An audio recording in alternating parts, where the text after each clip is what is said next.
يا سعادتك، سلام عليكم يا أخي. طبعا التعليمات جات متأخرة شوية. آه، التعليمات في اليوم الأول المفترض المجموعة الأولى تتحرك على قسم مبدأ وقسم الدروشاب وقسم الصحافة وقسم اللامات. الأقسام دي في حالة يكون الاعتصام مستمر لحد الساعة 11 صباحا. الأقسام دي المفترض ناس تعمل فيها حرايق بصورة كثيفة جدا جدا على أساس إنه يقولوا ديل، ويترفع تقرير بأنه دول عملوا العمايل دي اللي هو ناس مخربين. اليوم الثاني في 4 طرمبات في ام درمان الخرطوم بحري.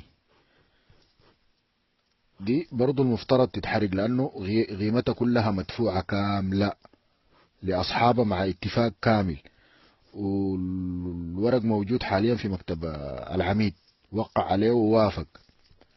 ده في بخصوص العمل الميداني.